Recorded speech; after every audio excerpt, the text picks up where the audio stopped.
Hello, welcome to Solo Playthroughs. We have in front of us a game of Volkare Quests set up for Mage Knight. We have the Man of the Hour. Oh, by the way, it's a really weird place to start, but I'm going to go there.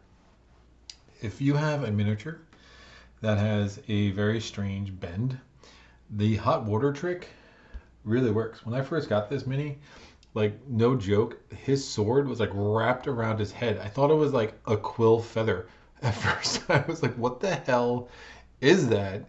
And then I realized just the mold got very weird. So I do the hot water trick. We basically just take a mini, put it in hot water for a certain amount of time, take it out, and then you can mold it and just keep it in that spot until the plastic dries. I was a little worried that the really bright orange paint might come off. It came off a little bit, but it's really, really hard to tell.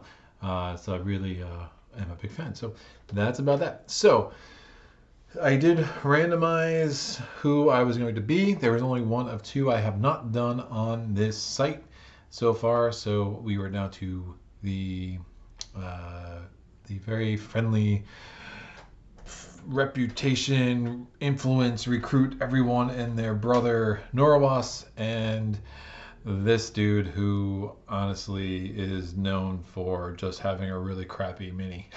As far as I'm concerned, I'll tell you what, man, the expansion for Shades of Tezla, I mean, the quality of components was just garbage. The printing was weird. One of the major reasons I ended up sleeving all these things because Braevalar's cards were just a totally different shade.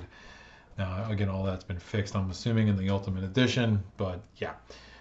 This mini just feels cheap, the base is crap, and just probably for that reason, maybe more than anything else, I have not played with him as much as the others. When I think of Krang, I think of really cool abilities and skills and dynamism and, you know, the idea of getting crystals as you move. I think of just a lot of cool things. When I think of Rethia, I think of battle and wound management and fire attacks. When I think of Tovak, I think of something similar to Rethia, but more defensive minded and ice attacks. When I think of a dragon, I mean, it's a freaking dragon. I think of movement and crystals and all the other things that come with Goldix. And again, when I think of Braevalar, I'm like, he's got some cards and his mini sucks. So, with that stellar, exciting intro, I hope you're all jazzed to see Braevalar. So look, we're going to do the Volkare's Quest. We're going to bump up the level, go a level higher. I forget the goofy names that my good friend Vlada used in setting this game up. It is the last time we did Daring Fair, which was Volkare was at a level 10, cities were at a level 3. We're going to do Heroic Fair, so we're going to keep the D deck just about as slow, but we're going to really add to that army, and that does make a difference. All right, so the levels with Volkare start to jump significantly in the number of enemies that you face. And the city levels will be at 4. Now, look, there are 2 cities, and this is all randomly done beforehand. So the 2 of these core tiles are cities. Don't think I've really ever sieged a city in a Volkare's Quest. I mean, part of the problem is Volkare's bearing down on you, and you really don't want to prematurely start a battle. But if an opportunity arose, I would definitely take it. If it seemed like it's something I could siege in order to get myself fame, or if it had an ability that I really wanted, like recruitment or etc. But ultimately, the core tiles are there. We want to get out there. We want to reveal one so we get some opportunity to recruit 1 or 2 elite units. Now, the fair, it's still going to be 40 cards in Volkare's deck. Volkare's deck never grows. It doesn't change. Again, his army doesn't grow. This isn't Volkare's Returns. So again, there's 4 units. One of them is indecisive or scared or whatever the heck they call it on this in this scenario, but that it might leave, so I can't recruit it, but it will never join his army. The board is the board. It doesn't change. So we are just basically trying to get ourselves pumped up and strengthened enough that we're going to be able to take on whatever array of garbage comes at us in Volkare's Legion. I'm going to put his Legion thing there. I'm going to put a die on there so I make sure I don't forget to roll it in attacks later. Board setup like normal. We have our regular units. There are 4 in Volkare's Quest, so a number of actual players plus 3. This is the elite unit deck. I'm going to roll for the source. There are 4 dice. I promise you, I rolled before I started filming, and I rolled 2 golds and two greens. I don't know. It was a really good roll, and I just felt it looked too fishy. So I'm going to re-roll for all y'all, and I rolled 2 blacks and 2 greens because that's more like it with me. We have, again, our Reputation of Fan Track. We have our wounds. We have our artifacts, Volkare's token. We have the cheat sheet for understanding the different cards and what they do. Those sheets are actually really helpful. We have our skill offer. So we have Into the Heat, which is a great card. It enhances all of your units, so it's really good with Norwest. The problem is, to really use it, you can't assign wounds to your units.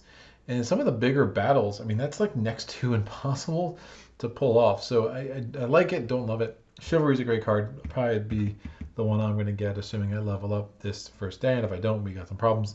And Song of Wind, a decent movement card. We have our spells. Chill. It allows you to make an enemy not attack. Again, does not work against enemies with arcane immunity.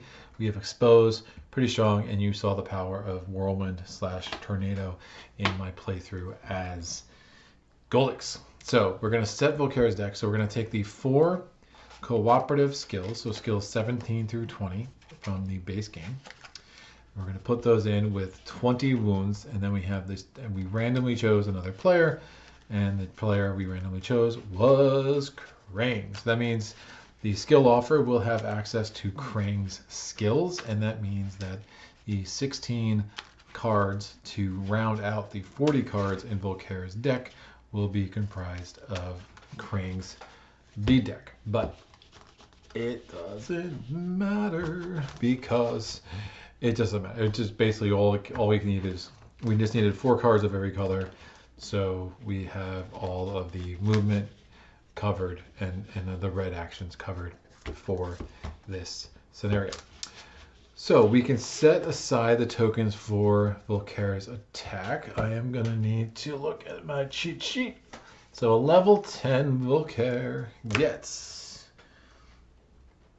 1 city garrison, 1 keep garrison, 2, and we don't look at them, we just know what's there. 1 keep garrison. So we don't know what types. So we know the class, but not the identity. I don't know, something like that. So keep garrison, make sure that's face down. We get 2 Draconum. Draconum's such a great word. And we are gonna get, that's face down, 5 orcs. So we have a total of 9 enemies. 9. When the next time we do this, at some point, I'm going to try level 14, I believe, is the next level. And that's going to be 2 cities, 3 Draconum, and 6 orcs. So we are about to, get up there. But yeah, these are tough challenges. I mean, Volkare's Quest, I think while Volkare's Return in a lot of ways is harder, Volkare's Quest really tests your ability to get ranged and siege attack, because it's really necessary in order to really have a chance to defeat this jerk and his legion of assorted things that he picks up in his travels. All right, so we're gonna put that stack of enemies there on top of his token with his die, and we will look at those later. Now, the initiating starter, so we did put an orc and a dragon there, again, just for thematic purposes. We're never, ever fighting them this game. Not going to get that far north, east. So we're going to go from left to right. Again, these tiles were randomly assigned. We do not have, well, I guess we have a village there, which is nice. I like having a village relatively close to the gate. This just really helps, when I decide to totally nuke my reputation to get a lot of cards. We're going to put a marauding orc there. It's a assassin minotaur, goofy looking thing. We have I'm just going to call it kindling. I mean, do we need to call it a monastery? We have a kindling. We have a stack of kindling there. So that means we put a advanced skill card in the unit offer. We have a maze. We love my mazes. We may go there. There's another maze here too. So let's think about this maze. It's only 2 movement to get in. But then from there, it's a lot of movement to get around that mountain. And we also have a refugee camp. So what's more likely, if I do get to this maze, I'll probably look at that refugee camp as like a last-ditch effort to recruit a unit. And then maybe I can take care of that maze too. We'll just kind of see how my opening hand plays out and kind of how I feel. So we have, going to skip to the bottom one just because the marauding orc deck was right there. We're putting marauding orc here. It's a catapult. And now we need 1 keep. And keeps could be nice potential. I mean, there's the village here, but keep could be a good place to get a last-ditch elite unit as we're on our way back to try to defend and totally wipe out that legion as it comes toward us. It's also next to the maze. And it's also, could be a good place to, if we could defeat more keeps, to just have a naturally larger hand. Now, the problem is if we definitely don't want to fight on the keep, because if we fight on the keep, all of Volkare's armies are considered fortified. So that's not good for anybody. We have Braevalar's round order token. We have Volkare's. I won't put them in any order yet because we still have to take our tactics, which I have put way too far away for my long arms to reach. All right. Got it. That was painful. We are good. So, day tactics. Volkare's army set. Get that out of there. Get out of here. All right. And I promise you that I will do what I normally do and take way too long to do anything and be in a place where I am going to be wondering if I'm going to have a chance to get back in time and win. But it's fun. The excitement never ends that way. So, let me draw my opening hand. I probably am going to do Great Start because every time I play this game, I have this inclination I might do something different, and I never really follow through. Yup. Great Start. I think it's... planning's interesting too, though. Great Start. 1 and 2. So I took number 5. We are going to roll for Volkipoo. Volkipoo wrote a 4. Oh, wait. He doesn't go out of the game. That's right. I've been playing too much solo conquest lately. So this stays in the game. It just indicates that he goes first. So we will have access to that in the next round, which is good. But this, since we took that one, that does come out of the game. We took our 2 cards to Great Start. We are going to put his token first. Volkipoo is going to go, and we'll see what he decides to do. He gets a green. So with his green card, we're going to look at our handy dandy cheat sheet, and the art is off. It should be rotated. The direction arrow is right. The art is wrong. So this should be going here, which is absolutely correct. Okay, so that was his turn. There is a green die in the source, so he rolls it. That's good. It's gold. Yes, thank you, Volkipoo. I won't call him that all day, I promise. That's annoying. But it's also funny because just imagine how tormented he is. What am I doing? Questions I ask myself every day. So I have a few options. I could go to this village, pillage it, get more cards, but that's just a lot of movement. It'd be 3 in and 4 out. But it's going to be 2 into the plains anyway.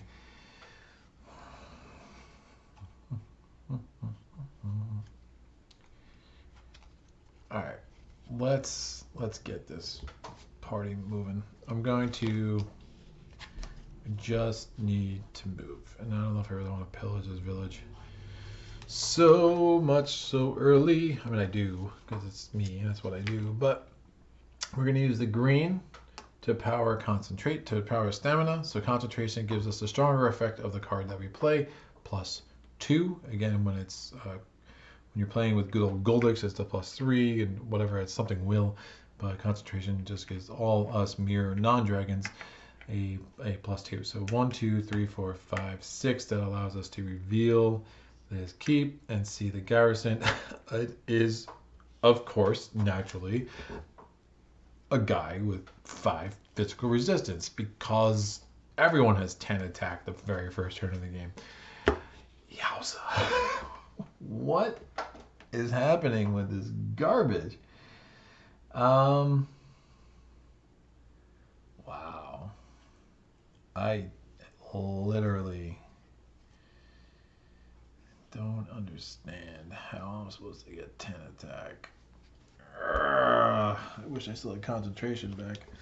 I need concentration back. Oh, Savage Monks would be great. I just had to cross a desert to get over to them. Oh, man. This is garbage. Alright, I can get another move 3, because again, it's going to be 2 to get into the plains, which is where the terrain that this keep is on, and then another 1 to get over that wall. The problem is that 5 attack is bananas. So I'm going to definitely need a red to be able to use improvisation. That's the only way I'm getting to 10 physical attack. I'll take the wound at this point. It's only 1 wound. So my turn is going to have to be over. Do not draw any more cards. Blah.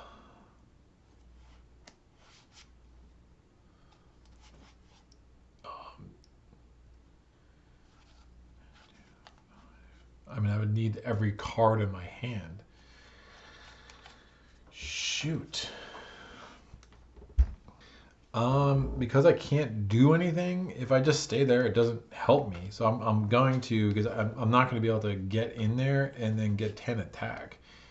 So I need every card in my hand just to get the 10 attack, and there's just no way. There's no way.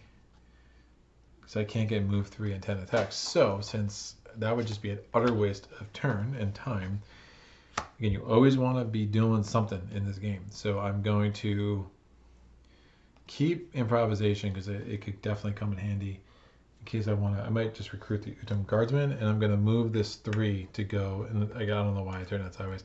I had move 4. I moved this 3 to go into this village, and I can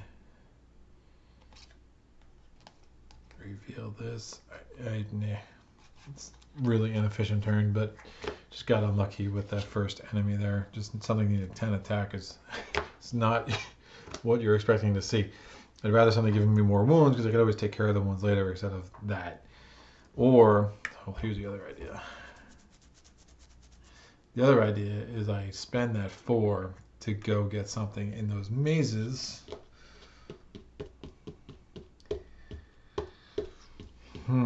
So I only need to move 2, which might be a little bit more feasible.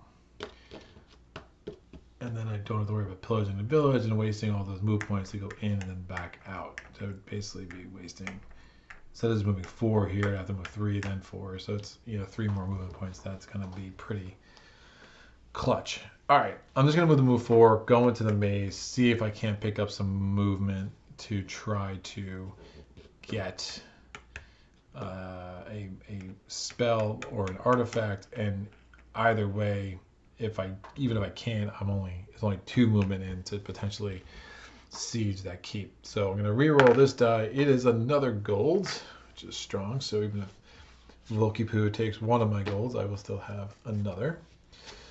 And now I'm gonna draw up to 5. 1 and 2.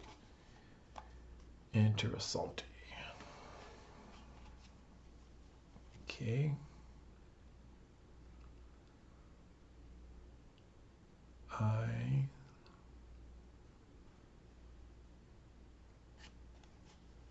That's a good number of cards. Hopefully he gets a wound. We'll see.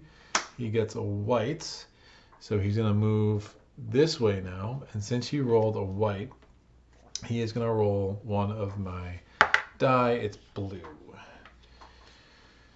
My turn. I am going to do, if I can move 4.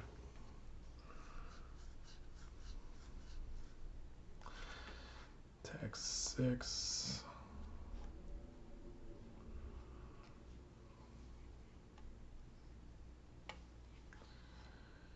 Oh, this is all sorts of garbage. I'm going to, if If I was here, I could use this to get the Utham Guardsman. Oh, I should have gone to the village. I definitely should have gone to the village in hindsight. But I digress.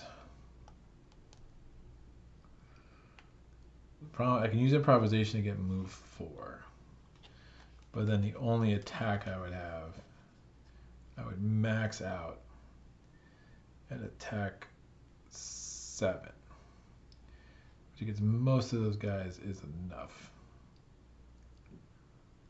Alright, we'll do that. So,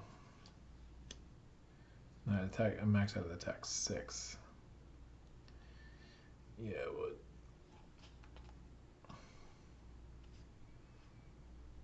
Block. One have access to 2 reds. Oh, the math is not working. I'm going to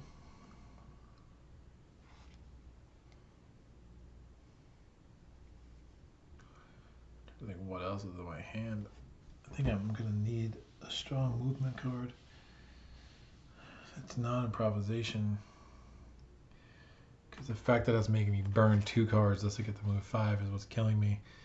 So I'm going to burn these 2 just to get a move 2 and open up this middle tile. Just kind of see what's going on with the rest of this world. We get another orc. Tell you what would have been actually planning could have been really helpful here, the way this is playing out. And we get a mage tower. That's going to go face down. Alright, so that was move 3, did that, and now I'm going to draw 2 cards and hope for 1 strong movement, and nada. No movement. Why do you torment me? That could work though. So his turn, he's going to get his red spell. He's going to look range 2 to see if there's anything around to fight. There is not. He will roll a red die in the mana. There is no mana. There is no red die in the mana, but there is a gold. So of course that has to get rolled. And now that's green, which is not ideal because I kind of liked it when I had 2 golds, and now I have a blue and a green. So clearly gonna need to rectify that. I'm gonna play Crystallize. That's gonna give me a white into my source so I can use mana draw, because I think that'll be really helpful. And then I'm going to have to roll this and call that a turn, which is pathetic. And I need a movement card. It's a movement card. All right, cool. Druidic Paths. Move to, I guess he's a druid. Braevalar's a druid, guys. The move cost of 1 space is reduced by 1, and move, all of that's, that's actually gross. All right, we're just gonna be able to kill this guy now. Fine. Wound. So when a wound happens, we roll Volkare's dice. If it's green, we lose our indecisive unit. It is not green. And now I'm going to move Druidic Paths. The move cost of 1 space is reduced by 1. I only needed 2 anyway, so that's kind of a waste. I'm assaulting this keep. Since I'm assaulting a keep, I lose 1 reputation. I'm going to put this on here. And then I'm going to take a wound because I'm not blocking that attack of 2. And I'm going to spend this white on mana draw to take a die from the source. I'm going to turn it to red. I get 2 red crystals, and now I need an attack, a physical attack of 10, because this Ninja Turtle rabbit is going to need to get, he has physical resistance. So both rages are attack 4 each. This determination is an attack 2, that is 10. He is dead. That took entirely too many turns. I get 4 fame, which at least I level up. I already lost my reputation. All these go away. This does not get re-rolled. And I get to draw 1 more card next turn. Oh, the excitement, it never ends. And I'm pretty sure I have just have garbage in my hand. So I already put that shield there. Wait, let me draw to my limit, which is 6 now. Oh man, this is really gross.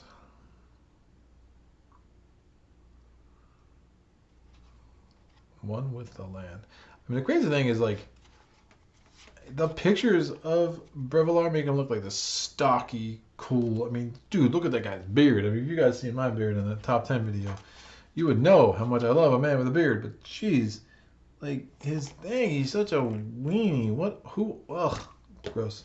I hate this sculpture so much. And so he pulls another wound. That means we roll his die again. He rolls a blue, which this is green. So the indecisive unit stays. I just need influence 5. Fine. Okay, so my reputation is still a 0. Great. I'm going to do promise. I'm going to do all 3 of those sideways. Influence 5. Give me my Utum Guardsman, and I will move on my merry way next turn. Yowza. And then it's his turn. He reveals a green. He's going to move this way, and then I'm going to declare end of turn. He does not get a turn. These go away. We're going to replace them. Hopefully I made a good choice getting the Utum Guardsman. The ability to count twice against swiftness can often come in handy when you're facing as many orcs as you face in Volkare's army. This is going to go away because the monastery was allowed to live. This goes away. The monastery gets replenished first. This gets replenished next. Alright, chill is going to go away. Again, the nice thing about Volkare's Quest, Volkare's Return, you don't have to worry about adding mana tokens. You don't have to worry about any of that garbage. You're not adding cards to his deck. It just is what it is. Oh, when I leveled up, I forgot to actually do my level up. So this is a pattern. Neither of this would, this would have given me a white. But I wouldn't have necessarily wanted that. I prefer the red. None of that would have been helpful. But I have the ability to once around get 1 blue or green mana and then 1 blue or red mana. Great. We would add 1 of Crane's skills to the skill offer. And I would have had access, oh, that's a strange one. We would have had access to Into the Heat, which I definitely didn't want. And I would have taken Chivalry for sure. And then, so when that got replaced, that would have gotten replaced by Swift Bolt. And then Crystal Mastery would have come here, and this would have come here. That's correct. Yikes. So that ability of Crane's is interesting. I need to look at my handy dandy cheat sheets. So that skill of Crane's would allow me to flip the token to ignore all effects from a position on the reputation track. Wow. You know what that means, kids. I don't need to worry about having 0 reputation, and there's a monastery on the board. We are in business. I mean, unfortunately, that monastery is a desert away from me. You know, but future reference. This is exciting. That's a really interesting skill. I'm not sure I ever used that one. So we're going to flip this source. It's crazy how many times I've played this game and I still see skills. And I'm like, oh, what does that do? Roll that. I get a blue, a white, a red, and a green. It is equal opportunity for everybody. It's an EEOC dice rolling company. That's what's going on. We have those 5 cards and my 1 wound. And of course, neither of my 2 cards have cure wounds, because why would I ever have that in the same hand? What am I doing? I'm looking at the Knight Tactics. Like, what are you doing? All right, you know what I can do? I can get one of those cards. That's gonna give me healing. So we're gonna do the one with the land, and I'm gonna get rid of preparation. We're gonna roll to see what tactic. Oh, I already took 5. Dude, I already took 5. All right, 2. So he's gonna be 2. So he is still first. I am one with the land, but you are first. That's how that goes. So the problem right now is that I have a swamp on one side, unknown terrain on the other. I have a mage tower, which I would love to siege, but it is in the middle of a forest. So do I really want to go that way? Probably not. I have an influence card and a wound in my hand, so that's a bunch of garbage. But, alright, here's what I'm going to do. I'm going to spend... I'm going to flip this, actually, to get a green and a blue, and just hopefully I can use all this movement this turn, and if I will have a way to use all this movement this turn. So I'm going to power 1 with the land, which gives me move 4, heal 2, or block... Oh.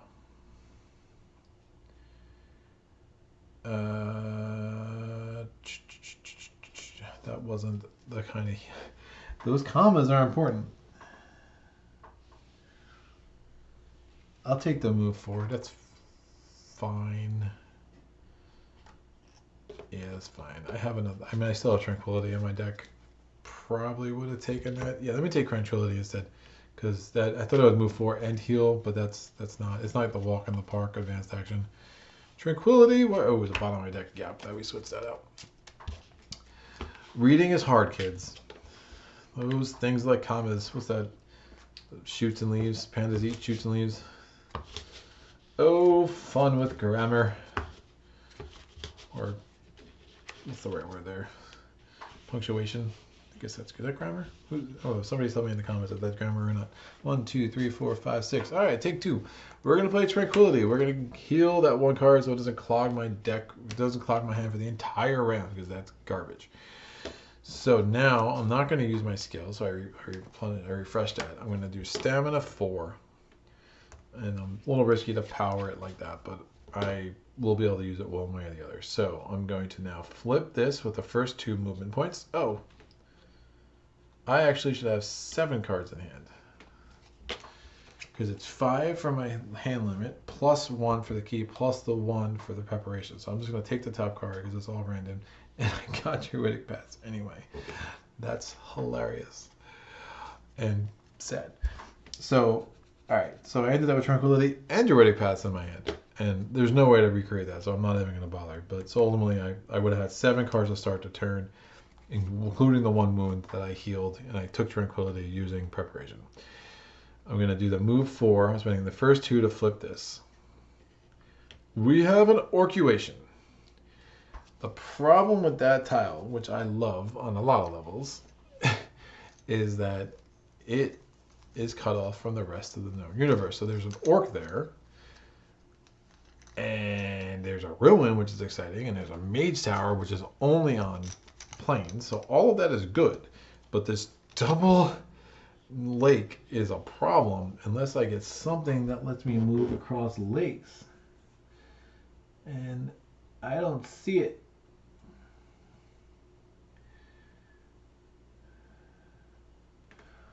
Well, this puts a lot of, if I can get, I would need to get 11 fame between now and the end of the round to get Song of Wind, which allows me to move through lakes. But 11 fame in one, and only the second round, that's going to be tough, dude. I mean, that'd be 3. Oh, it's night, so I don't even know what's in the ruins. Yowza. This is crazy.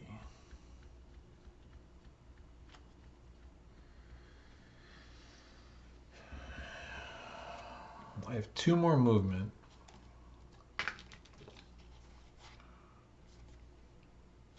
On this garbage card, because I'm not using influence right now.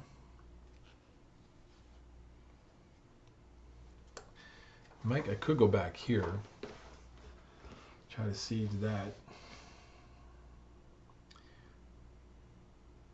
or just keep moving forward. All right, I'm gonna use the other 2 movement to move to this plains, and then I'm gonna use swiftness.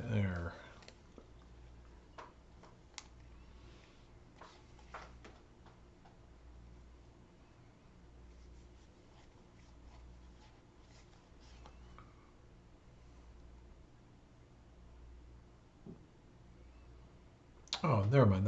The heal card. This is interesting.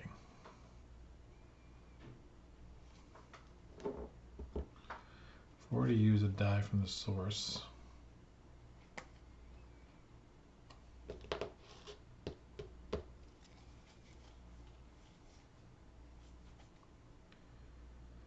So forest would normally cost. Oh, I really want to burn this. This is gross, dude.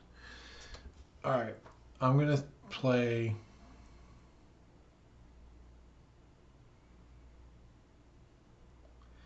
Move 2. The move cost of 1 space is reduced by 1 this turn. Which I'm going to go more direct path. Alright, so I'm going to spend this move too. So I can move into here for 4 because Druidic Path allows me to reduce the cost of by 1 this turn. And that is all she wrote. And then I get the discard. I'm going to discard Promise because it doesn't look like I'm using Influence anytime soon. Now I can draw up to my hand limit. I am now far away from the keep, so I moved back to 5. So I started last turn with 7, remember, because it was 5 plus the 1 because of the keep, plus the 1 because I took preparation. Now I just have 5. I roll this die. This white goes back to the source. Go back where you belong. Yes, that's right. So we're going to do Volkare's turn. Actually, Volkare is supposed to go first, so all that crap should have happened after his turn. It doesn't matter. He pulls a red. What happens on a red? He just looks around to see if there's someone to fight adjacent to him. Range 1. There is not. He will roll the red die in the source, however, because he likes to make my life hard, and we get a black. Volky Poo. Why are you so mean to me? And then, since that was the turn he should have had before I went, this is the turn he will have now. He's doing the same thing. There is no more red for you to roll. That's what you get. You jerk. Oh, I ended on a deep mine, which is great. So I'm going to take a blue into my inventory. So I can take a blue or a green, my choice. And that is fine.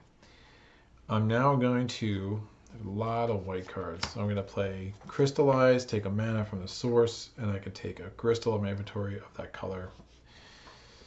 A crystal of that color to my inventory. I'm going to play Swiftness to explore this terrain.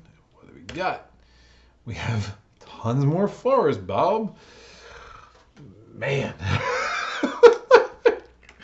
I am surrounded by 6 forests or a lake. That's really gross. We have an orc digger, and we have another ruins. Kind of just want this round to be over so I can kind of see what's happening next, man. This is crazy. We have an orc, we have a digger. I have used up so many of my movement cards. Man, I don't even understand what is happening right now. Let's move 5 just to go there. That is so crazy.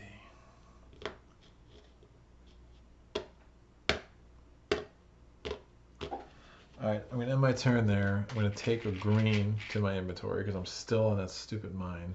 It's a blue. Want to keep on like no, we're gonna drop mana draw because no, I mean there's so many good attack cards, but no one to attack.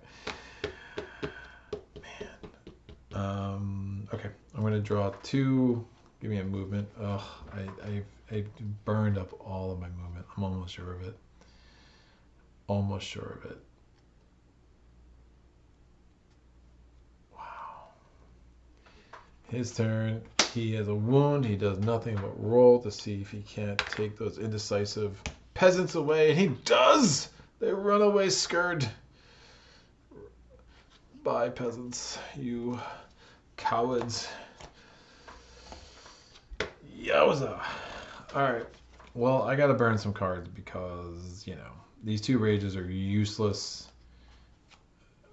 I'm gonna get rid of the mana draw and one of the rage to explore this. More promising. Again, just trying to find something useful to do. We have a keep. The problem is I just need to get one core tile in play, and I mean seriously, this board is chock full of opportunity if I can at least just do that. But the movement with all those forests is going to make that really hard. But there is so much. I mean, the adventure sites are just crazy. Another keep. We got 2 mage towers, 3 mage towers. I mean, this is a really, really loaded countryside in a way that I think is rare. I'm going to take a green, or not blue, at the end of my turn. And I just want one measly movement card. All right, this should do. We're going to hit up an adventure site. All right, he does nothing except roll. You already took the peasants away, dude. Stop being greedy. We are going to march. I'm going to use this to get a green mana. So I use the skill to get a green mana and a red mana. I march, so I'm going into the wasteland where this dungeon is. Now I'm entering a dungeon. My Utum guardsmen are too scared, so they're not going to join me. Cowards. And I'm going to now enter the dungeon. So when we enter the dungeon, it is night rules apply, so you cannot use gold mana. What is this? All right. That's the one thing I killed this game.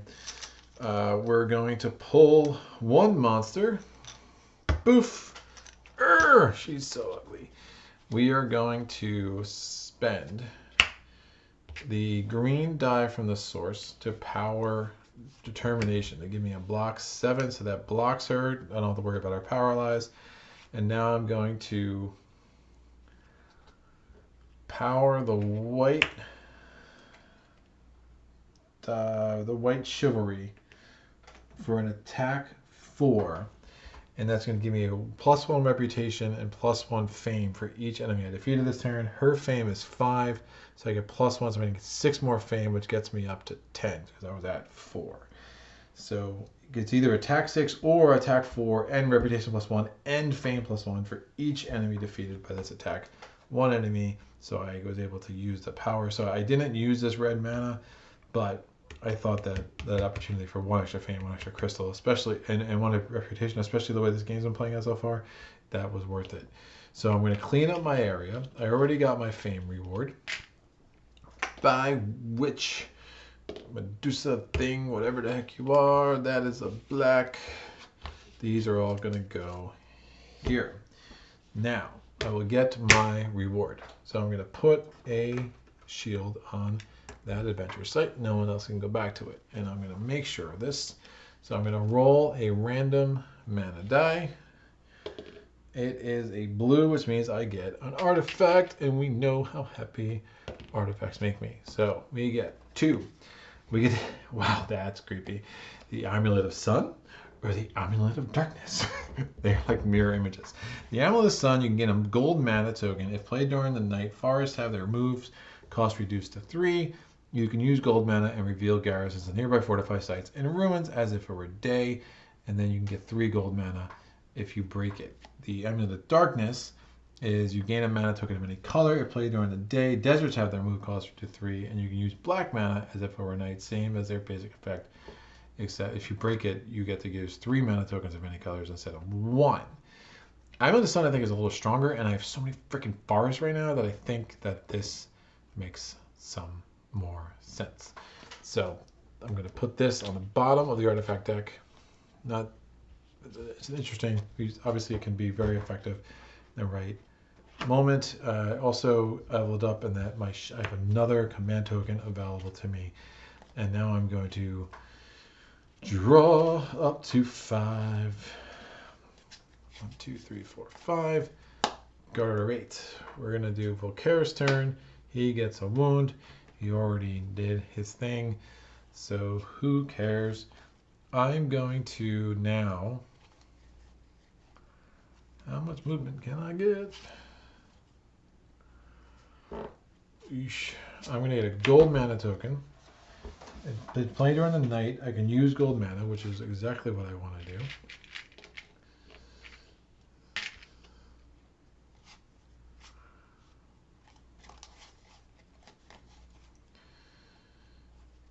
All right, so I'm going to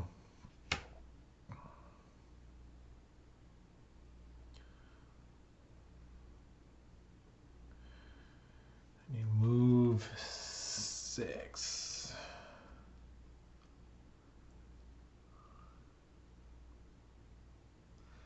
Forest had their move cost reduced. I might just take that wound.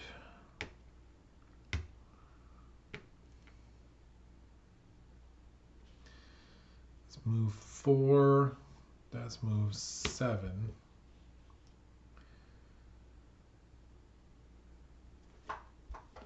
So that's 1, 2, 3, 4, 5, 6. He's attacking with a 3. I'm going to take that 1 wound because my armor is now 3, and then I'm going to use my Utum Guardsman and my Rage to kill him. So he's dead. That's 2 fame plus 1 reputation. All right. His turn.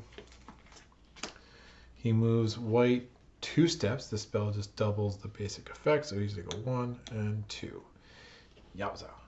When he moves on there, it doesn't get revealed. If I try to explore it, it would get revealed, and then I declare end of round. I will ready my skill token.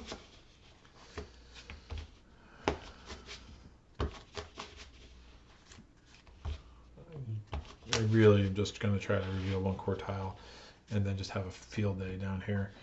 There's a lot going on down here, and it's very, very cool. So we're going to get rid of all these units. We still have 4 regular units. The Utum Swordsmen are the indecisive unit. They would probably be the one I would most want. Right? Ooh. Northern monks are interesting. For sure. So we're going to replenish the advanced skill that was in the unit offer. Song of Wind goes away. Really like Swift Bolt, so I do plan on leveling up for sure. And then Expose goes away, so Whirlwind and Charm come down. I have no spells yet this game, something I definitely need to rectify. And that is that. I'm going to replenish the source. It is the 2nd day. We rolled 2 blacks and 2 golds. All non-basic get re-rolled as long as there's not 50% non-basic. We rolled 2 reds, a green, and a white. We're going to take this. I'm taking planning. We're rolling for him. He took the rethink, so he's still first.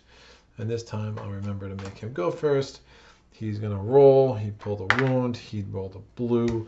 So the Utum Swordsmen are standing their ground for now. So I got 1, 2, 3, 4, 5. All right, so this gets revealed.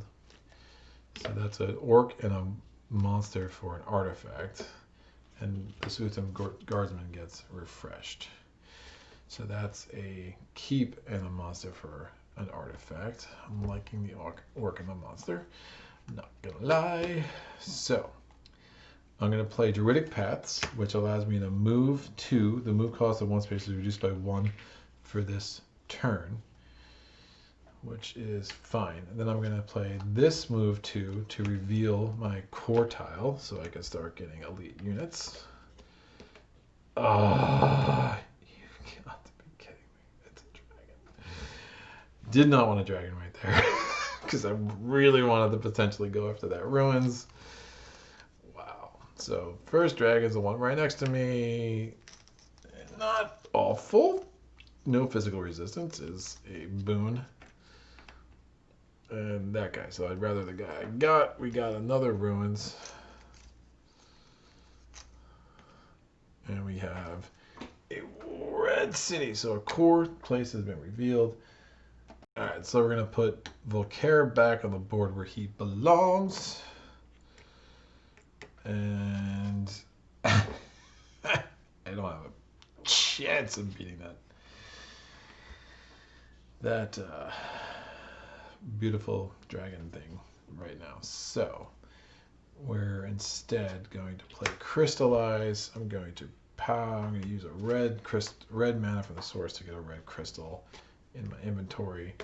I'm going to re-roll that. I'm going to drop. Nope, I'm going to keep influence because I can. Because planning, I get one extra card anyway. So I'm going to draw to my hand limit, and then since I have 2 cards plus 1, so I'm going to draw up to 6 cards total. And I literally just picked up all my influence cards, which is garbage.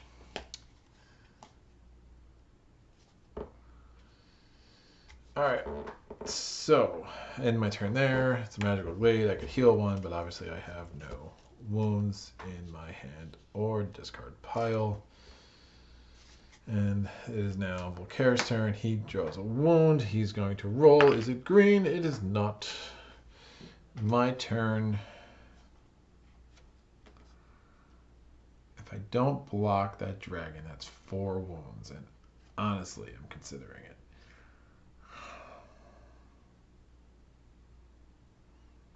If I don't block him where I am, that's 4 wounds, and I would throw 1 out at the end of the turn, which makes it a little bit more palatable. And planning is always in place, so I will always be drawing 1 more card, plus I would level up. Plus it's 9 fame, and I'm definitely behind. So, sure. I can make it 10 fame, actually. All right, so we're going to attack that dragon. He's going to give me 4 wounds. 1, 2, 3, 4. Thank you, dragon. You're the best. I'm now going to spend concentration. I'm going to power up the stronger. I'm going to play, concentration using a mana from the source. I don't know why I'm messing up with the mana in there. And that's I'm going to get the stronger effect of rage, and then I'm going to play 3 cards sideways and keep chivalry in my hand because I have some other ideas. So that is an attack of 9. That is perfectly what I want to do. And then he is dead. I get 2 reputation. My reputation's going through the roof. And I get 9 fame, which gets me up to 21. At the end of my turn, I'm going to heal 1 because I ended my turn on a magical glade. And I will reroll the green. It's now a blue. These get discarded. I'm going to do my level up. And I'll level up my skills. Actually, I should have another skill in there because, again, when you play Volkare's Return, you put a skill from the other skill deck on every time you level up, not just when you get your new skill. Oh, hello. I forgot about that skill of Braevalar's. It's a wound management skill, which could be Perfecto. Once a turn, I can pay a mana of any color and throw away a wound from my hand. If I use green, or you at least have the least fame, then I also draw a card. So that's actually really strong. And if I use green, or I have the least fame, I do have the least fame. You always have the least fame in a 1-player game.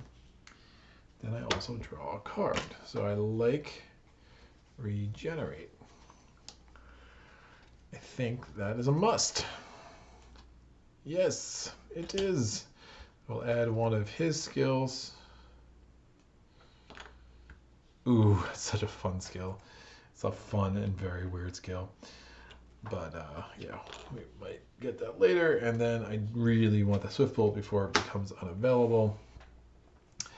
I'm going to draw up to my hand limit, which is 5 plus 1 because of planning. So that gives me the ability to draw 6. Interesting. Great. Oh, and actually, one more thing. Actually, I never had to use that green because I started the turn with a gold. Okay, remembering that I was on a magical glade, so just leave the green because that's what I would have done. All right, so not bad, not bad. His turn. It's another wound. He's gonna roll.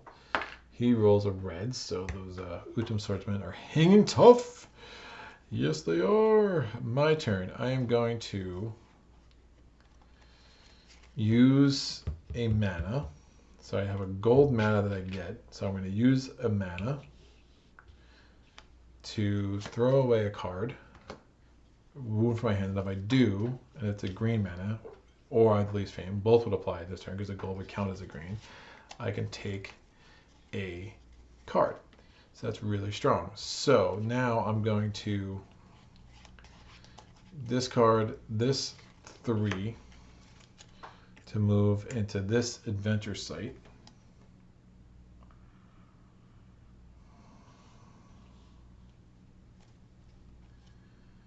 Range attack 4, block.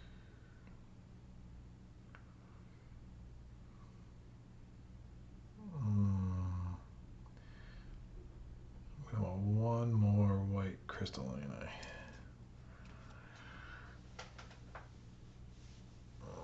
Three, I can get attack 9. I don't think that's going to be enough, so I'm going to just stay there. Or what I could do is I'll power this just to reveal this and see if there's anything worth considering here. We have another ruins. So I, again, move 5. I started on the magical glade. I move 3 into the forest and then another 2 to explore another core tile. So that is a keep and a city garrison for an artifact and a spell. I mean, this is some really cool options on this board. It's really, really crazy. So we get a Draconum. That guy's a big jerk. And then we get another keep. All right. I actually might try to get both of those ruins, which is a lot of ruins in one game. Oh, sorry. I'm never getting there anyway. But it was a thug as I saw it. I'm never going to that keep. Promise. So this gets re-rolled. It is now green. This goes away. I can use that again next turn. This goes here. And I draw 2 and then 1 to get to the 5. And then planning lets me draw 1 more to get to 6. His turn. He rolls. He rolls. He spins another. He spins. He doesn't do either. He doesn't roll. He doesn't spin. He flips the card and it's another wound. I'm going to use a mana. So I'm going to take a blue mana and a red mana. I'm going to use the blue to power this. Oh, I'll use a green mana and a red mana. A green mana, red mana. So I flip this as a once a round skill. Still have that mana available, and that lets me throw away a wound. And making sure I'm just going to look one more time to make sure it does say throw away instead of just discard. Nope, it's throw away. That symbol is pretty clear too. And since I did that, I get to draw a card. Man, I wish I had mana draw in my hand right now. I'm going to enter this ruin. So again, this doesn't affect reputation. It's not a fortified site. You don't get any reputation because again, it's not a marauding enemy. So since it's not a fortified site, I don't lose reputation. As it's not a marauding enemy, I don't gain reputation. But so we get that jerk and that jerk. Ooh, that flipped. So okay, what do we want? I want to do, he can't be, neither of them are, he's fortified naturally. This guy's not fortified. Range attack, 6, 10. It would be 11 to kill them both. Block. 6.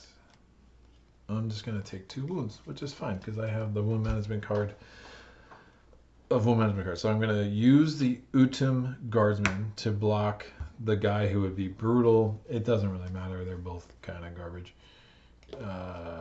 If I had literally one more white, it would have been really strong. But I don't.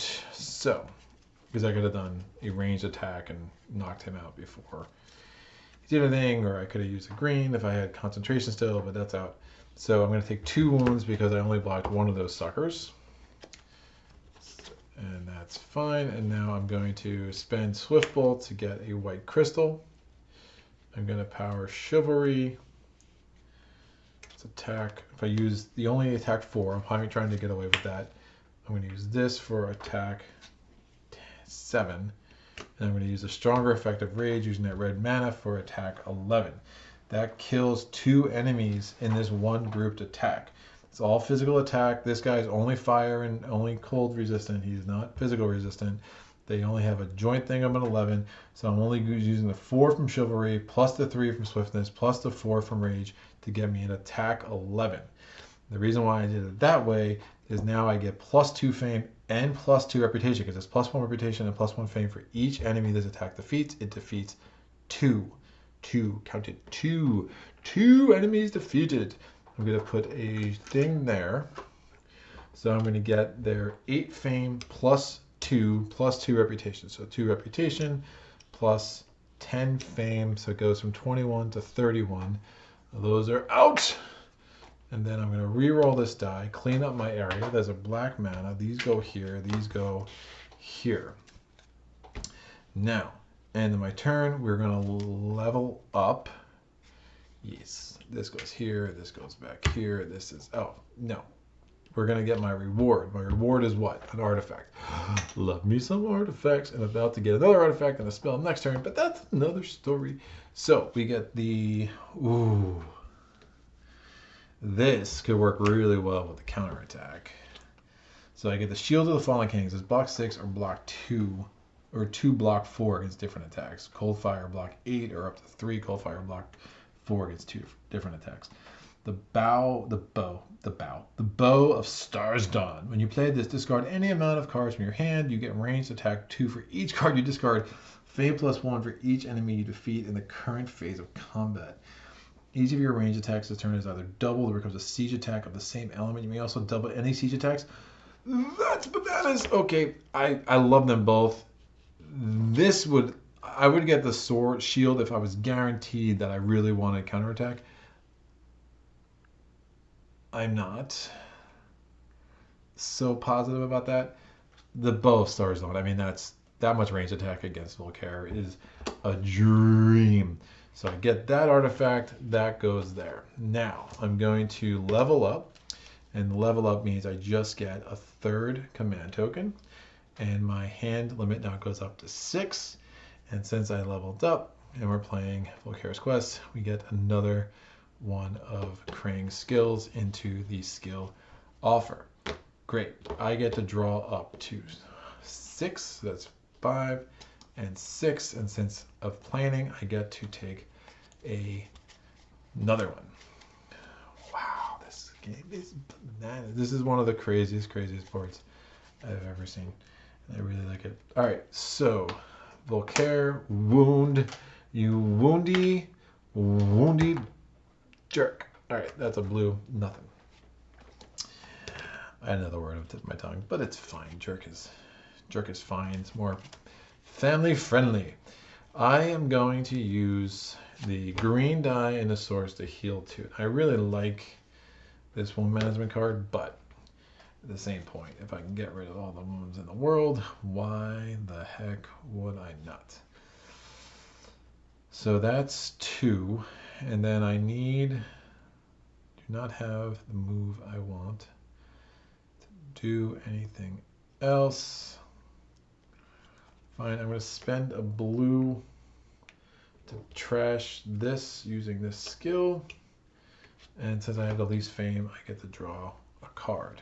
Ooh, mana draw is so nice. I don't have a white, but it gives me access to 2 other cards, which is fine. So I'm going to clean up my area, and hopefully I get just a little bit of movement in the next round.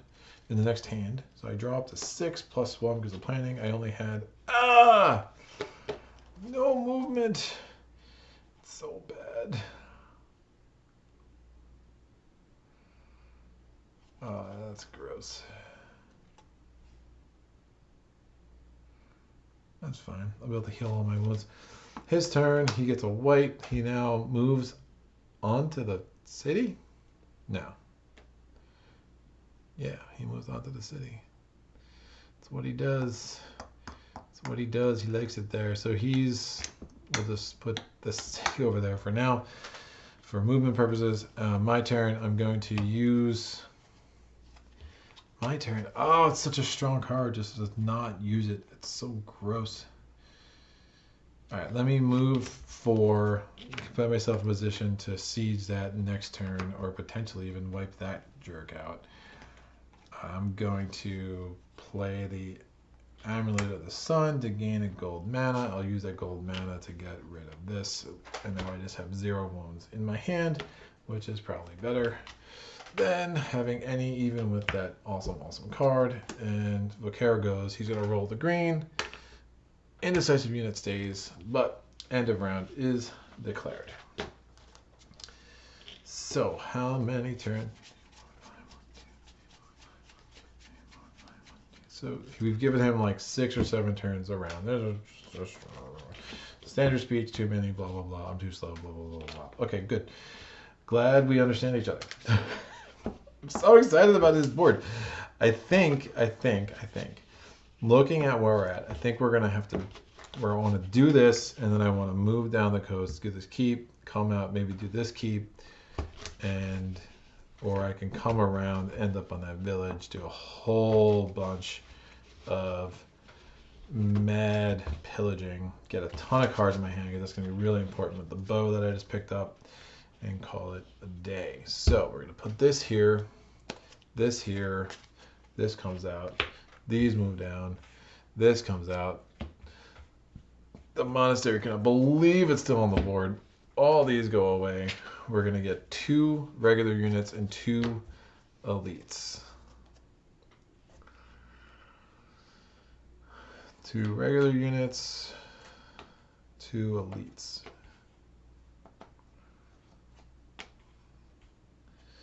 More, and actually the elites go first. It's always, and it doesn't matter as much in this, but it's basically, it's elite, non-elite, elite, non-elite.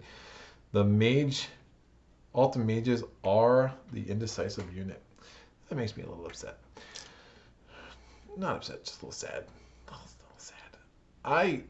So tempted to take sparing power because I just don't think we're getting to a 3rd night again. So red, green, green, blue. I will look. I'm just so worried. If I don't take sparing power now, I'm thinking about how many turns. I mean, he's still got all 3 of his movement spells, I think, or maybe just 2 of them.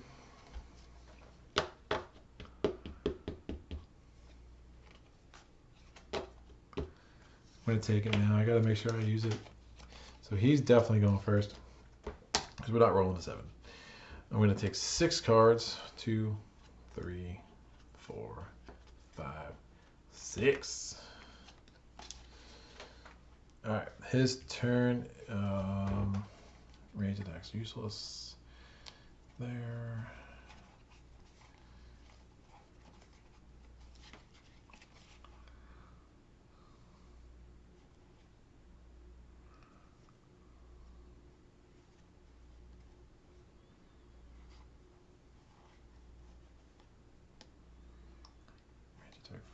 Range attack 9. That's really strong. Alright, so his turn. He gets a blue, so he's going to move there. I'm doing it! I'm entering. That's not that useful. So I'm entering the thing. So I'm going to get sparing power. I'm going to pull a keep garrison. What is it? That guy, oh, shoot. He's fortified, so this is going to be bad. Don't be fortified. Don't be fortified. He's not fortified. He can't be fortified. Cool. He's immune to all the non-ranged, non-block attacks. I'm only going to have range attack 9. All right, let me do this. So I'm going to, it's a 7. These are bad.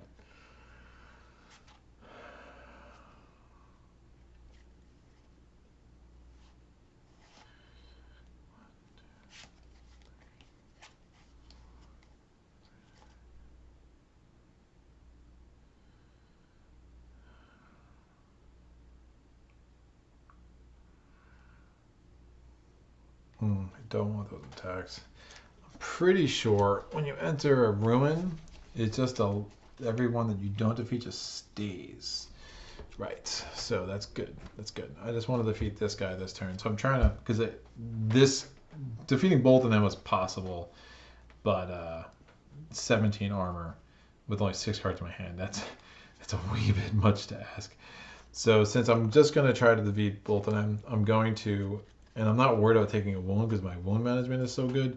I'm going to play concentration. I'm going to power it to give me the stronger effect of swiftness. So that's a ranged attack of 5. Then I'm going to play the Bow of Starsdawn. I'm going to discard 3 cards to give me range attack 2 for each card I discard. So that gives me a range attack 11. I get +1 fame for each enemy I defeat in the current phase of combat. I'm defeating 1. And now I'm going to get attacked by him. I'm going to take 1 wound. I do not have 7 to destroy him, which is fine. So he's just going to stay in the ruins. And I'm just going to stand on top of him with my crappy miniature. And we are going to give myself 8 fame plus the 1 because of the Bow of Starsdawn effect. So that's 9 fame. That gets me up to 40. That's out. Keep is gone. I'm going to roll this. It is green. That goes back where it belongs. Then I only used the weaker effect, not the stronger effect, which is cool. Now we are going to, I don't get my rewards. I haven't fully defeated the ruin yet. I will do that next turn. At least that's the plan. But we're going to level up. When I level up, I'm going to look at 2 more of mine and decide. I really wouldn't mind counterattack. Yeesh. This is plotting range attack for 3 different tokens. I think you have to use 3 different tokens. I don't think you can stack them. And that's some other cooperative garbage. Not a huge fan of either of these. I'm going to take Krang's attack ability. We're going to add another one. And I'm then going to, that's interesting. And then I'm going to take, is Krang's the lowest fame too? Wow. And then I'm going to take I have to take the bottom card because I took a skill card that wasn't a skill that wasn't mine. Right? So we are good.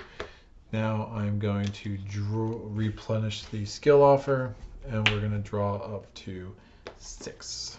2, 3, 4, 5,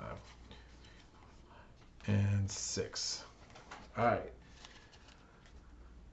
He's going to go. He gets a green, so now he's going to go back here. So a couple things. I pulled a blue for him last turn. I forgot to re-roll that die. Didn't use it last turn, so that's black now. It's fine. And then I have to re-roll the green because you pulled a green card this turn, and then I'll put this city back on, its foundation. Great. So I'm going to spare power with my second turn. We are going to spend a...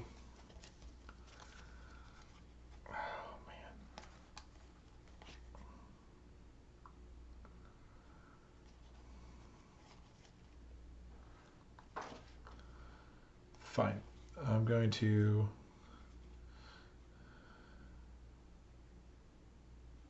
Oh, interesting.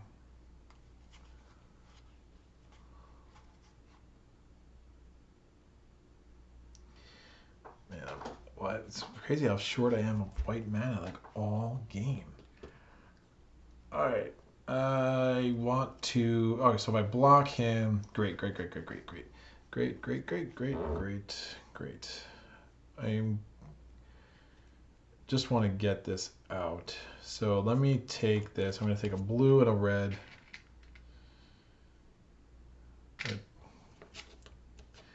Green and a blue.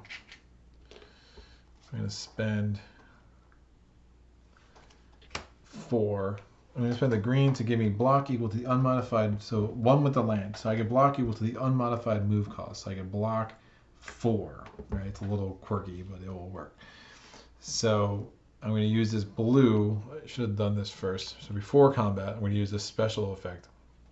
Spending a mana to trash a card, and then I get to draw a card because I have the least fame. And then I'm going to use this red. I'm going to power. I'm going to take a mana from the source. Counterattack, I get attack 4 plus an additional attack 3 for each enemy blocked this attack.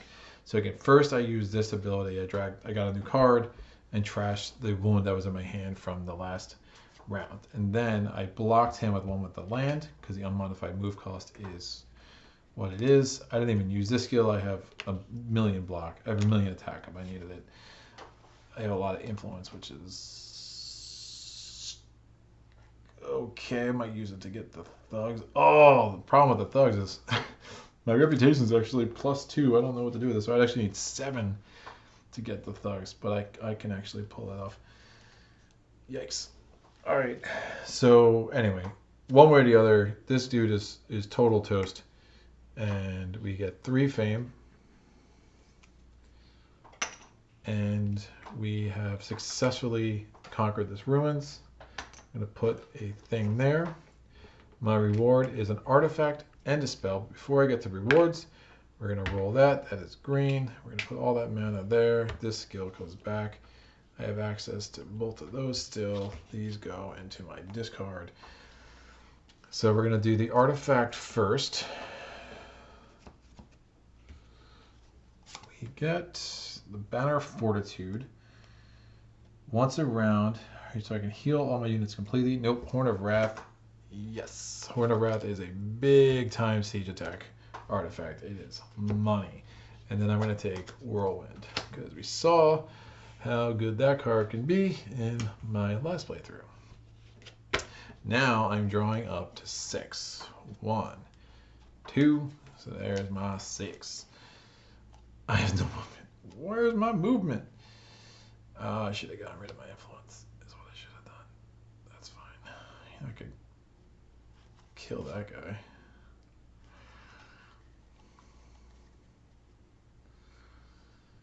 That's fine. Don't feel like blocking him that much. Shoot. It's gonna be 5. I think that I need that Druidic movement card. I wonder if I played that already. I did. Uh-oh. We'll figure it out. His turn. So he is getting a wound. So movement is my issue. That is for sure. I took counterattack last time, which made sense. So no regrets there. But how do I'm going to get a move to, not using this or this. So move 2 will get me there. It should be good. I'm going to get rid of that. Oh, sparing power. This will go here. His turn. It's a wound. Rolling. Is it a green? Nope. Oh, I never took my 2 cards. Oh, come on, give me a red. Oh, no movement. I can. It's a little bananas. Oh, I can't do that. I'll be out of fame. So my turn, I need to put that there. I just need 1 strong movement card, so I'm going to play Swift Bolt to get a white crystal to my inventory. I have 1 of each now. Then I'm going to discard any number of cards I want. I'm going to discard these 2. And we're going to pick up 2 more. Wow.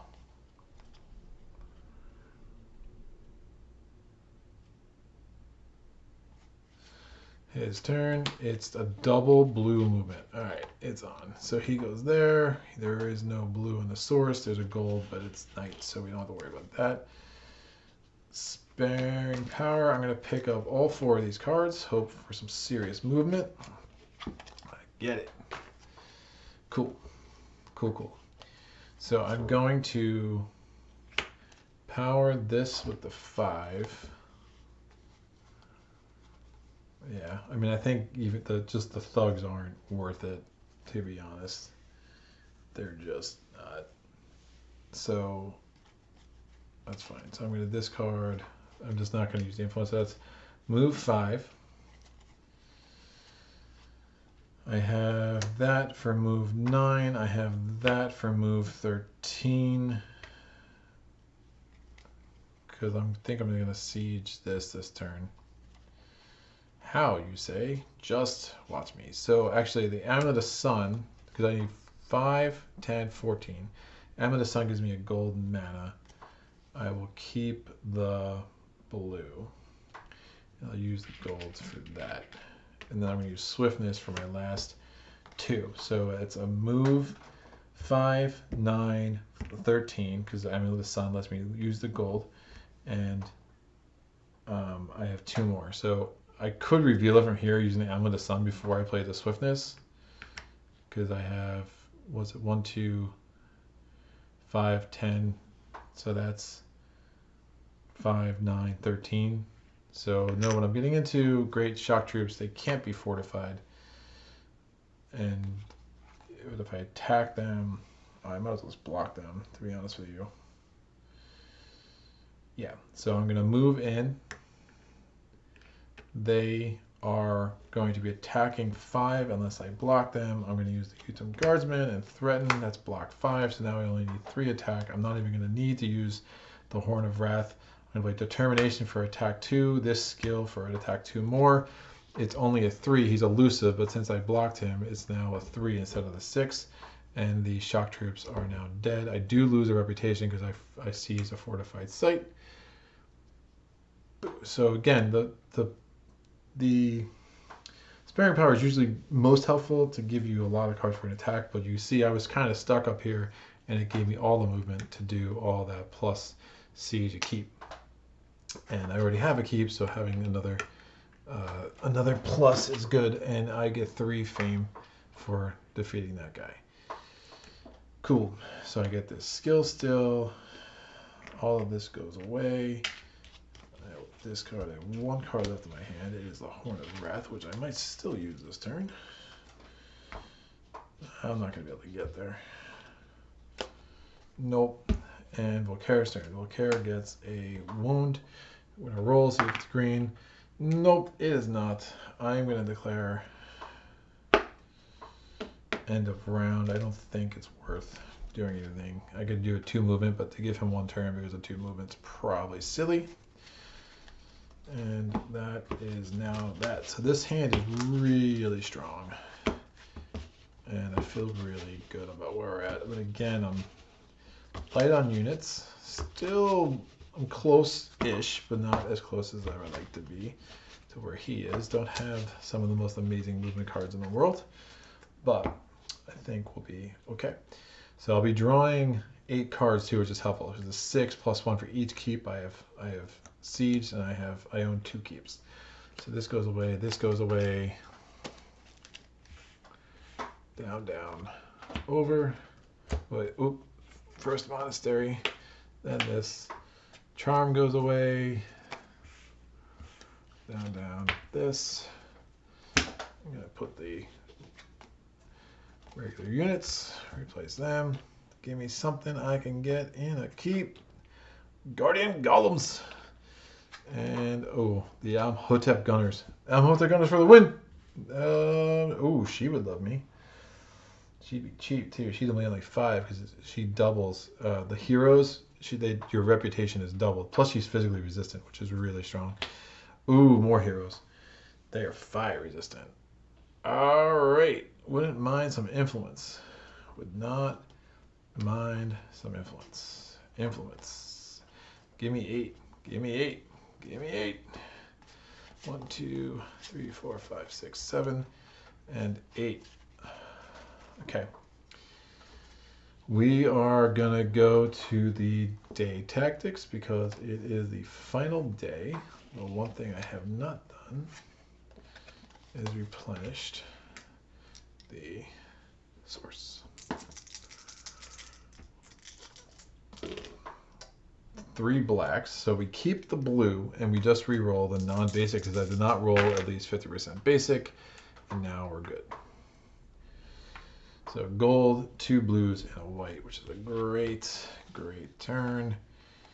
Mana Steel, sure.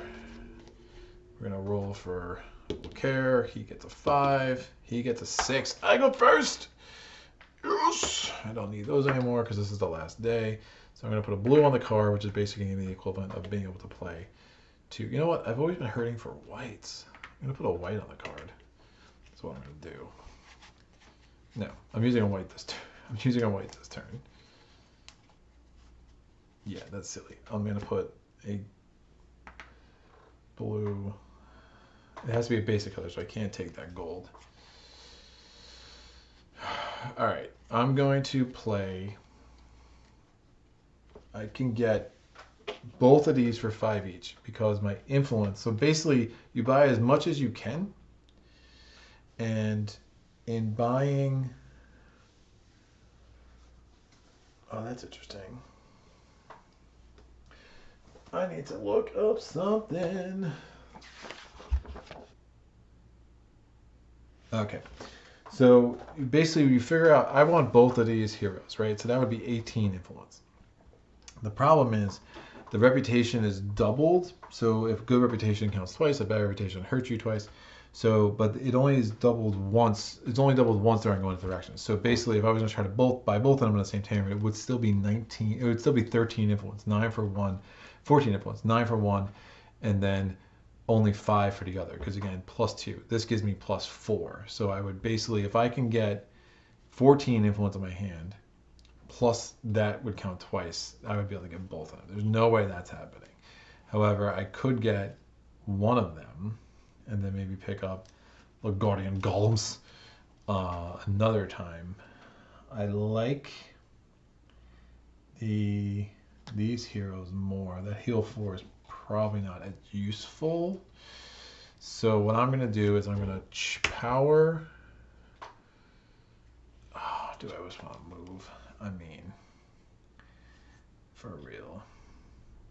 I can only get them at a village. I can get them at that village.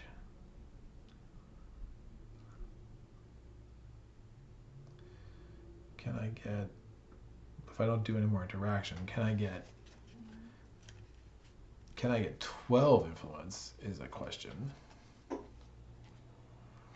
That's 9. I think I can. Let's do that.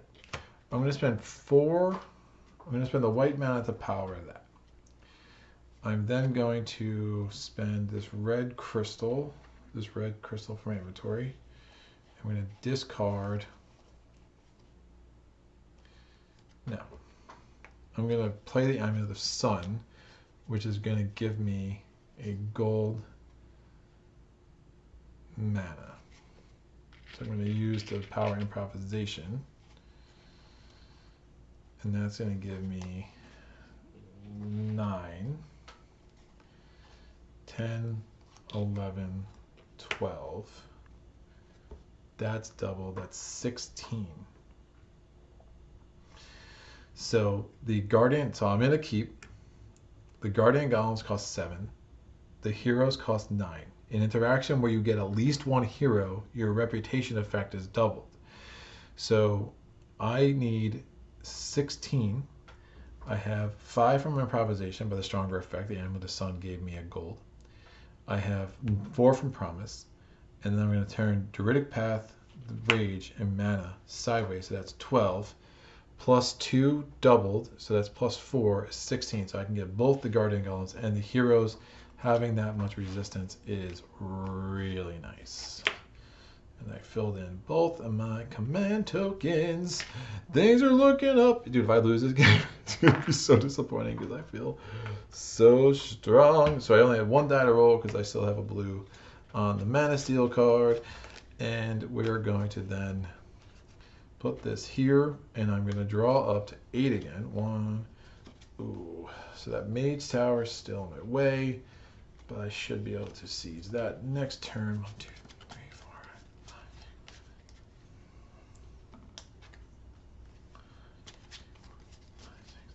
5. To use the heroes in an assault, you do have to spend 2 influence because they're a little annoying, but that's fine. We'll deal with that. All right. I was first. Now Volkare goes. Bulky Poo gets a blue. He's gonna go there. My turn. I definitely need to seize that Mage Tower this turn. No joking. No joke. No joke. Oh man. All my green mana is gone. What am I doing? All right, so we just need 6 movement. That's 2. That's 4. That's 6. Really don't have a better way of doing that. So I'm gonna go 2 and then 4 into the wastelands with this thing. All right, so his fortified site, I'm gonna lose another reputation. It's going to be, he's doing a fire attack, but it comes in at a 6. So my heroes are resistant up to a 4, but the problem is if I don't block it at all, that doesn't matter, right? Because it's a 3 attack double, so it comes in as a 6. She cannot take 6 points of fire damage. She can only take 4 without having to take a wound. So that's a problem. But to activate her, so I can assign her damage, but to activate her, I would actually need this Mentu influence. And I don't want to do that. So can I get a block? An ice block would totally block that and be good. So I'm going to use the Guardian Golems. I'm going to use the die I use. Nope, never mind. I'm going to use this die. So now I need 8 attack.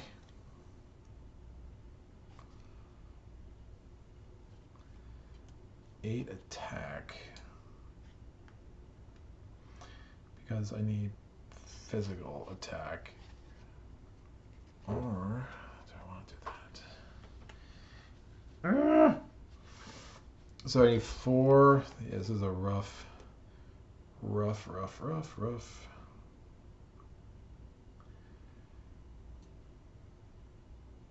That's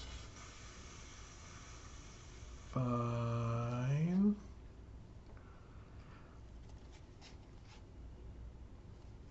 All right, I'm actually going to use the gold mana to power the Guardian Golems, and then I'm going to use this blue mana to... No, I'm going to use the blue mana from the Mana Steel to power Guardian Golems. I'm going to use the gold mana to give me a range attack 4 from the Swift Bolt, and then I'm going to give me... Then I'm going to need 4 more attack because he's physically resistant. I'm going to use this for 2, and then I'm going to use both Tranquility and Threaten sideways to give me 8. I have other cards. I just think that makes the most sense. That is 8 attack. I already lost a reputation. I'm going to put a thing here. I'm going to get a spell. Well, first I'll clean up, and I'll get my rewards. Assuming I remember. I don't always. That gets rolled. So I did re-roll that die from the Mana Steel. These all go. I have this skill still available because I used the not stronger effect. And I'm going to get my reward, which is a snowstorm. Oh, I never actually took my... Oh, there it is. So snowstorm, I get 5 fame. That gets me up to 51. So I get another shield. So my armor is a 4 instead of a 3, still hand limit of 6. And now I already got my reward with the spell. And I will draw up to 6. I'm no longer near my keep, so I only get 6. Definitely want to get on that village. Volkare gets a wound. He just does that. It's a green, so these heroes are not very heroic heroes. What the hell? Alright. I tell you, some people are so the worst. Alright, can I get a 5 movement? My movement is garbage. I mean, it's actually surprising how bad it is. I need 5 movement to get in there. I just keep not getting my movement cards. I really want to get on that village so I could start pillaging it like crazy town. Or at minimum, if I can get over there, I can at least be drawing 8. I have really nice units. So there is no point in keeping all these cards. Move to man. Alright, I'm going to get rid of Whirlwind, unfortunately. So I'm playing Swiftness for move 2, and I'm going to play these 3 cards sideways for move 3. Again, you see how sometimes you just end up spending really strong cards for just moving it sideways, but it's just where I'm at with this round right now that I get to go here. So that's my turn. He definitely might trigger an attack on me next turn, which is fine. So I pull 4 more cards, and then I'm going to pillage the village and I get 1 more card. Wow, I have so much range attack. This is really nice. Really, really, really nice. So he goes. What's he going to do? He's scared. He's just going to stare at me in the village and not do anything. Oh, it's so hard to imagine not attacking him right now. Man, I have such strong cards. So, a couple of weird things. So with the heroes, had Volkare decided to come and attack me, I'm defending myself. Therefore, the heroes, I do not need to spend 2 influence to use them in any kind of assault. The problem is, if I go to Mr. Volkipoo, I am going to have to use that. I don't have the greatest. I have some really ridiculously good cards. I do not have the greatest array of mana. And my golems are burned. Again, I don't get to see his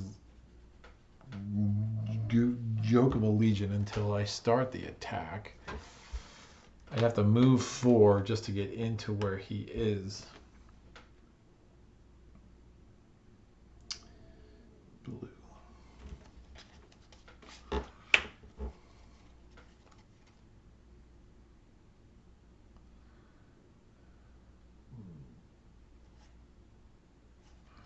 So the Bow of Stars Dawn and the counterattack you kind of don't want them in the same turn, because the Bow of Stars Dawn is going to make me want to burn all my cards for range attack, but the counterattack don't want to make me burn all my cards for block. The Horn of Wrath is absurdly nice, because then I could just do a bunch of siege attack. A bunch of siege attack. It's not a fortified site. Oh man, I think I attack him. I think I attack him. Wait, I just know I won't be able to use the heroes. I'd have this that gets flipped back. Break at. Each of your range attacks is doubled. Oh, that's gross.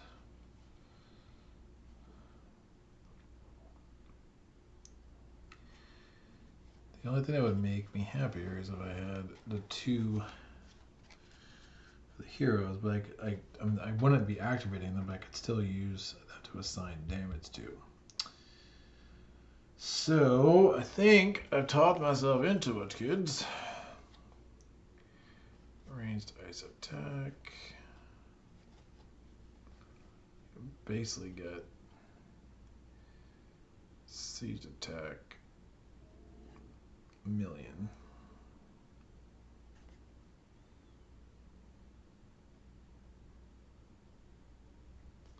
We can double any siege attacks. Oh, that's weird. I can get a siege attack 20 with a combination of those 2. Alright, I gotta do this. I'm thinking about it too much. Blue, white. Okay. I'm going to pay 4 for stamina. I am assaulting Volkare. He's like, what? I've never been assaulted by such a crappy looking miniature. And I'm like, I know. Tell me about it, Volkare. And then we're going to take all this stuff and clear out the play area. I'll leave my shields. At least for now. Alright. Oh, this is... People, you're all free. Free to wander in the wilderness. Alright, so Volkare's Legion is coming at us. We'll get, yeah, it's CD gets uprooted too. They're scared. We get this guy. This swamp dragon, I think. Another. Why do I always get the same kind of dragon? It's so bananas. We get heroes. Hero on hero crime. If you kill her, you lose 1 reputation. And then a bunch of orcs. Orcs. I am going to play. I'm going to break Bow of Stars Dawn. So each of my ranged attacks this turn is either doubled or becomes a siege attack of the same element. I'm going to double it, not on the fortified site. You may also double any siege attacks, but they become range attacks of the same element. My siege attack, I'm doing a siege attack 10 because I'm breaking both of these. So the Horn of Wrath is a siege attack 5, and I can add up to 5. And if I do that, I roll a mana die. I get a wound for each black or red die rolled, which is obviously dangerous because if I take 6 wounds to my hand this turn, I get knocked out. So how about I don't roll any blacks or reds? So we're going to do 5 times. 1, that's a red, 1 wound. 2 is a white, 3 is a green, 4 is a white, 5 is a gold. So I just take 1 wound into my hand. So I need to keep that separate. I need to keep track. So I'm doing a siege attack 10, which is now a ranged attack 20 because of the Bow of Stars Dawn. So with ranged attack 20, I can kill any combination of enemies that are not. This guy is fortified, so even though again it's Volkare's army, this guy's fortified, that guy's fortified. None of the rest are fortified. None of them are physically resistant instead of him, which is crazy. So I have siege attack 20. Let me combine. So she has ice resistance, but the rest don't. I am also going to double this range attack by powering that with a blue mana from the source. So I have a combined range attack 30, and the only 3 I can't kill are those 3. So my combined range attack 30 is going to, and I'm going to make it, so I don't get the basic effect. That would be I get +2 for each card I discard. So, but that's fine. I think that's fine. So I get a combined ranged attack 30. This is 18. So I need 12 more. That's a combined range attack 30. I have killed all of those guys.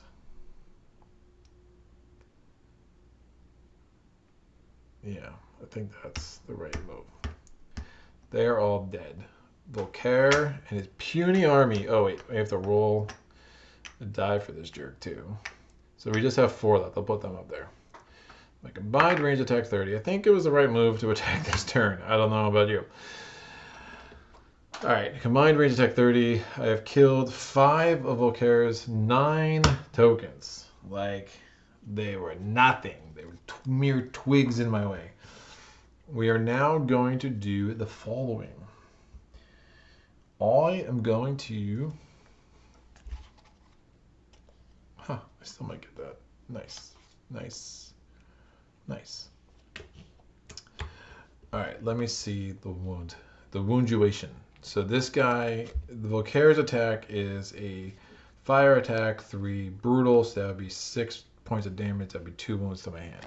This is 1 wound to my hand. This is 2 wounds to my hand.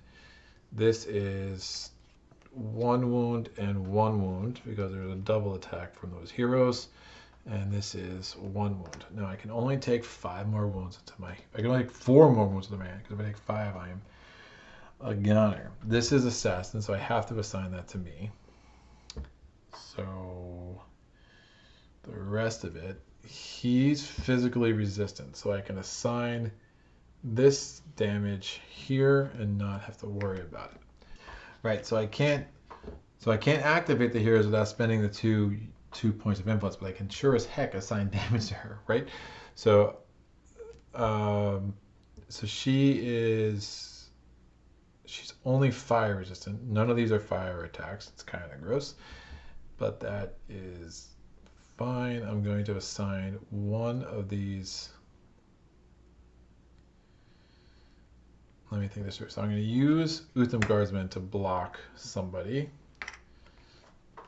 So I'm going to use him to block this dude. And then I'm going to assign a wound to Utham Guardsman because this guy is attacking with a 5. And the Utham Guardsman's armor is a 5, so that is fine. So I can use them to block and then assign damage from another unit. You just can't use the same unit to, you can't assign damage from 2 different units, from 2 different enemy tokens to the same unit. But I didn't do that there. I used him to block and then assign damage from another unit. So like I can't assign damage to the golems because I used the golems. In theory I did assign damage to the golems, but they absorbed it, so they weren't wounded, right? So just because they weren't wounded doesn't mean it can't now add a wound from another attack. Their ability to absorb damage in the block phases or in the assigned damage phase is done. So we now have 4 wounds left. And the nice thing about that is I'm not going to have to burn up the heroes because I really don't feel like not having them available to me next round because there's a giant wound on them. So I'm going to take these 4 wounds into my hand. So in total, I got 5 wounds. I got the 1 because of the Horn of Wrath. So you see how good those rolls are really nice for me. And I got 4 more because of how the damage worked out.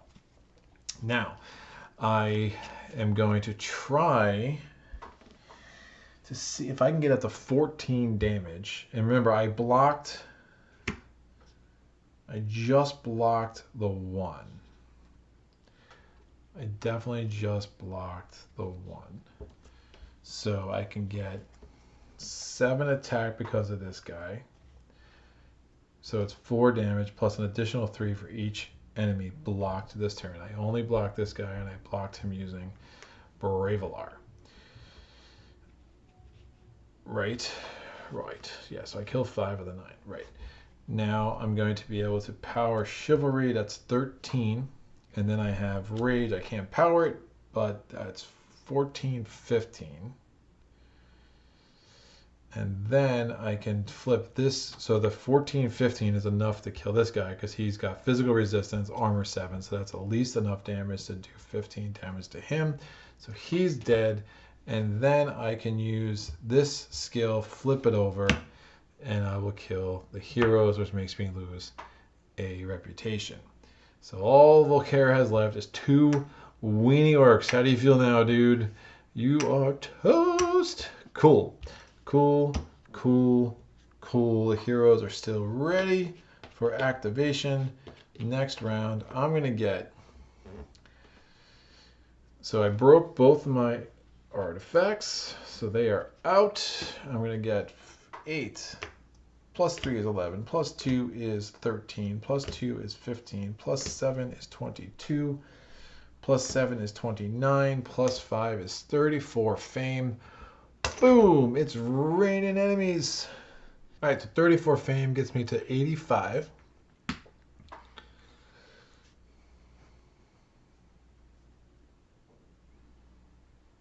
There should be one more. Oh, excuse me, one more. One more Krang skill. All right, 35 fame. So I'm going to clean up my area. I'm going to level up twice at the end of this round. That goes there. Again, I already threw away my... Yeah, I had no cards left in my deck. I already threw away my artifacts. All right, so we are going to do the first level up. I take a skill. I'll look at the next 2 skills on my thing. Nope, garbage. I'm going to take a Krang skill. That's super cool, but -1 attack, -1. Forget how that works.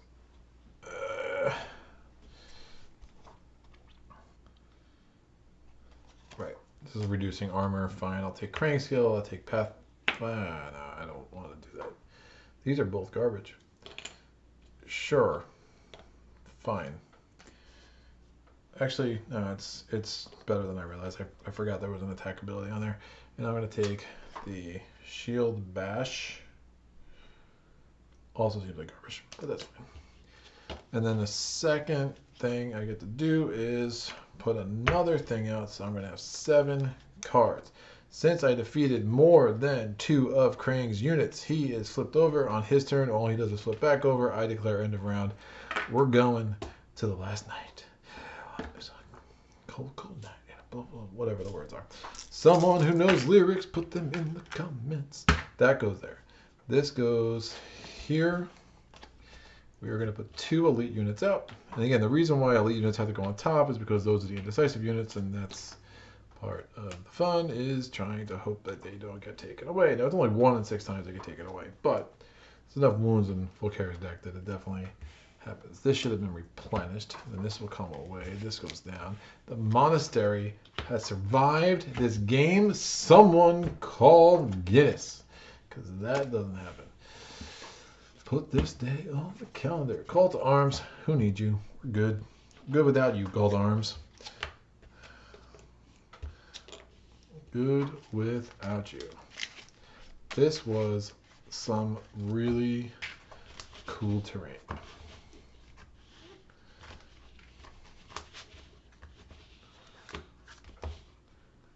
Oh, so what happened after the battle, since both Volkare and I can't stay in the same space, since he wasn't fully defeated, I would have had to retreat to a safe space, and I would come back to this village. And guess what's going to happen there when this next round starts?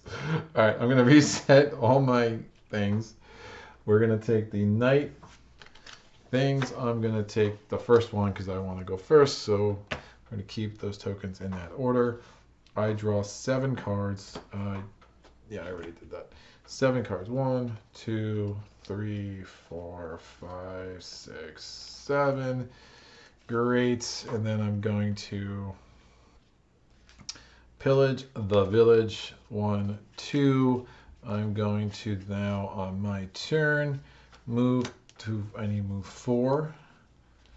Fine, move 4. I enter combat with Volkare. He rolls a blue. We have his 2 tokens. If I don't block anything, I get 4 wounds. Who cares? That's great. I get 1 attack. I'm going to take a blue and a red. Blue and a red. I only need 7 counterattack. I have 4, 8. I can spend the 2 influence to activate her. What's her name to make her feel more comfortable? I'll power her, so that's 14, 16. Who's tired of counting? I am. 18, 19, 20, a million. They're both dead. We get 5 fame and call it, and that was super, super cool and way too easy. So you are, let's see this deck. Okay, that was why it was too easy. So we had a lot of the ones come out. And in fact, there's only 4 ones left in the deck. Volkare basically was just a sitting duck. Now, with the hand I had, you know, assume you expect him either here, he could have initiated combat if he was here. Once I got to this area, I was in really a good spot, and I was definitely able to, I could have jumped up from the back, and once, as long as I kept killing 2 of his units, he would have had a token flipped over. So that was just a really cool game, and how, you know, seeing how I just was so bottled here to start. And the important thing with Mage Knight is just find something to do, right? And make sure that you're just getting yourself in a place to get fame, to get a spell, to get an artifact. Just keep moving forward. Kill a keep so you get more, or siege a keep so you get more more cards later. Those 2 ruins back to back here was sick. I mean, getting 2 artifacts on the spell, all the fame that came with it. My deck was a super strong. I had never seen that bow of Star's Dawn and the Horn of Wrath combination. Just getting 20 range attack was crazy. I rolled really well there, which obviously helped in how I had to, you know, I only took the 1 wound instead of I took more than 1 wound. The math would have got a little funnier, but still that was a really, really dominant Tyrannin getting 30 physical attack, which was enough to kill both of his dragons, and then some, and then still had the 14 attack necessary to kill his city garrison.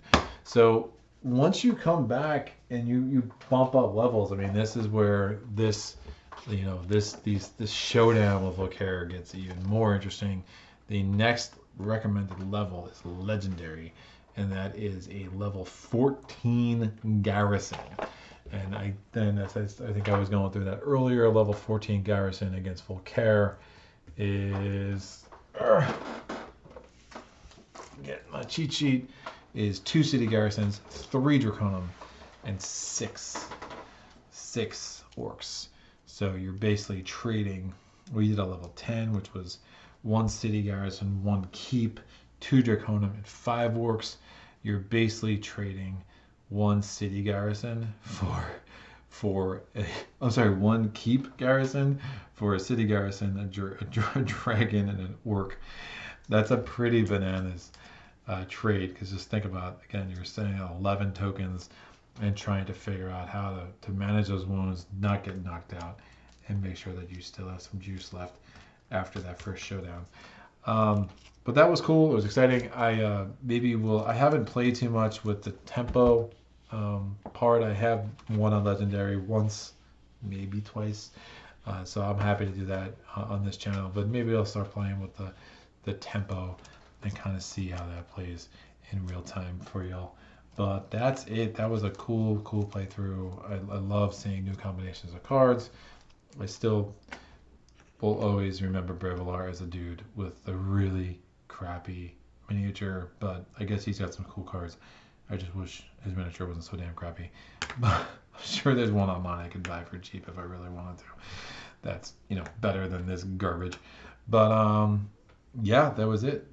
Sometimes when you look at Volkare, I'd be like, dude, I want to play as Volkare because look at that guy, look at that sword. But yeah, he's the bad guy. I know. Maybe I would be the indecisive unit that would join his ranks just because he looks like less of a weenie than Braevalar. That's it. Any questions, comments, epiphanies, please put them in the comment section below. I'll be back next week, as always. Till then, thanks for joining me and happy gaming.